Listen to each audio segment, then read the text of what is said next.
The fact that we live in a world in which you can buy Kim Kardashian's book of selfies totally blows my mind, and not in a good way. It really is the mirror that flatters not for society. Do you know what I mean?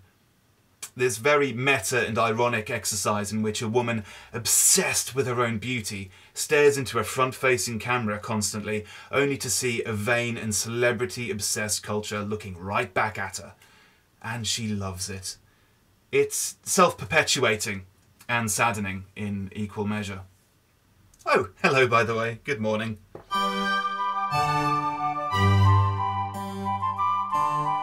So yeah, if you hadn't heard the news, probably because you've got better things to do with your life, you probably think I'm joking, but nope. Kim Kardashian is releasing a book of her selfies. She's hit Control-P on her Instagram account. It's going to be 300 pages of her going like... Oh, hang on, let's do this properly. 300 pages of Kim Kardashian going... I'm so sorry if you were eating just then. Oh, I can't think of anything to say about this soulless woman that hasn't already been said by others and better.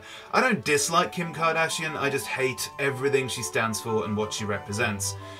One thing I haven't seen anyone do is take the synopsis of the book and dissect it line by line, so that's what we're going to do. The book itself isn't out yet, and even if it was available to purchase, that would necessitate me spending my own money on it. So without further ado, let's take a look at the description of Kim Kardashian Selfish as it appears on Amazon. Line number 1! The selfie photography of Kim Kardashian West, featuring many never-before-seen personal images. Never before seen and personal images from a woman who we only know about because her sex tape got leaked. You can't really get more never before seen and personal when you start off your career completely stark bollock naked. And anyway, once you've seen 3,000 pictures of Kim Kardashian's face, with or without stuff dripping off it, never mind, haven't you seen them all? From one of the world's most recognisable and iconic celebrities. Yeah, okay, I'll hand it to the synopsis writer here. That line is pretty accurate. But you've got to consider the fact that it is possible to become iconic for meaningless reasons, and just being recognisable isn't automatically a good accolade to have. There's a big difference between being famous and being infamous. And actually, the more I think about it, I'd probably contest the idea that Kim Kardashian is the most recognisable celebrity in the world. I think if I was in a club and Kim K was there and it was dark and she was just on her own in isolation, I might not necessarily recognise her. Whereas, on the other hand, if I was in a club and Mick Hucknall walked in with Jocelyn Wildenstein, I'd be like, holy crap, I'm in a club with Mick Hucknall and Jocelyn Wildenstein. What kind of club is this, and am I on drugs? Kim Kardashian West has catapulted herself into becoming one of the most recognisable celebrities in Hollywood. Hey guys, I don't know if you've gotten the subtle hint yet from the book synopsis, but Kim Kardashian is really famous. Hailed by many, including Givenchy designer Riccardo Tisci as the modern-day personification of Marilyn Monroe. Whoa, whoa, whoa! Hold the phone right there! I just did a very quick Google search, and it turns out there is something fundamentally wrong with that statement. Kim Kardashian is not hailed by many, including Riccardo Tisci, as being the modern-day Marilyn Monroe. The list of people who have claimed that is 1. Riccardo Tisci, so we can scratch the words many and including from that statement. To be fair, there was one other person that claimed that, but I'm going to go ahead and discount his opinion because he's a self-aggrandizing rapper with an ego the size of the planet Moon and has a habit of conflating everything to ridiculous proportions. You know who I'm talking about. The other reason I'm going to discount Kanye West's opinion is because in the same interview that he called his wife the modern-day Marilyn Monroe, he also had this to say about Michelle Obama. No one is looking at what Michelle Obama is wearing. Michelle Obama cannot Instagram a bikini pic like what my girl Instagrammed the other day. But back to the Marilyn Monroe thing. No, Kim Kardashian is not the modern-day Marilyn Monroe. She has not contributed to any field of art to anywhere near the same extent that Marilyn Monroe did. Her body of work is confined solely to and exists in the here and now. Half a century later, cultural historians are not going to be studying her Instagram account, and nobody is going to be watching reruns of Keeping Up with the Kardashians. Kim has become a true American icon. Again, I wouldn't argue that she's not an icon, but it is possible to become an icon for bad reasons. In Kardashian's case, she is the poster child for everything that is wrong with modern society. The vanity, the narcissism, the self-obsessed, fame-chasing,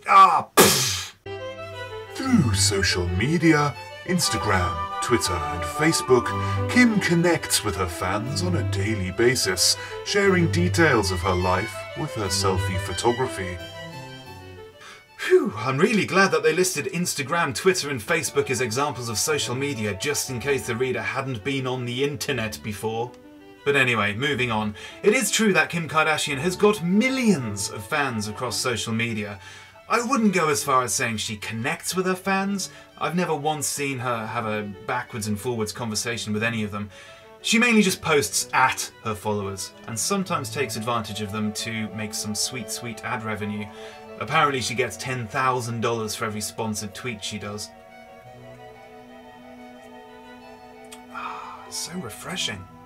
That all said, what details about her life does she share via her social media accounts and selfie photography? What intimate and cutting-edge social commentary does she give us, and what insight does she offer into the life of a celebrity? Moreover, how does she leverage her fan base of millions to get people thinking about the big social issues that are currently plaguing our society?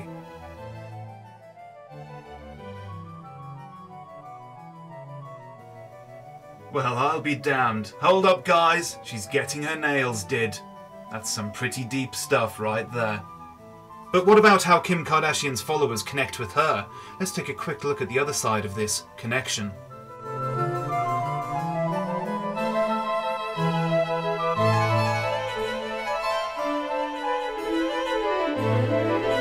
Truly, the Marilyn Monroe of our time. Widely regarded as a trailblazer of the selfie movement, a modern-day self-portrait of the digital age, Kim has mastered the art of taking flattering and highly personal photos of oneself. Indeed, it's a very nuanced art form and one that's exceptionally tricky for mere mortals to master. I also find it strange that the line reads, "the art of taking highly flattering photos of oneself." Surely it should just read herself.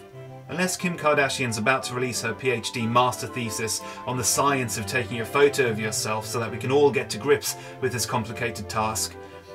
It's all about Kim Kardashian. And isn't there some kind of rule about labelling your own photos as flattering? I'm not saying that her photos aren't flattering, of course, but that's quite easy to achieve when you look like Kim Kardashian and employ an entire team of people to fuss over how you look 24/7. And provides readers with a behind-the-scenes look into this larger-than-life star. And thank Christ that is the last line in the book synopsis, which leads me on to my final and closing thoughts. Kim Kardashian's book, Selfish, is not going to be an intimate look into her life. It's not a Lena Dunham autobiography, for goodness sake. All it is a collection of extremely curated selfies, themselves just a handful out of the many thousands that she deletes from her phone immediately after taking them. You are not going to see anything other than the perfectly crafted world that Kim Kardashian wants you to see.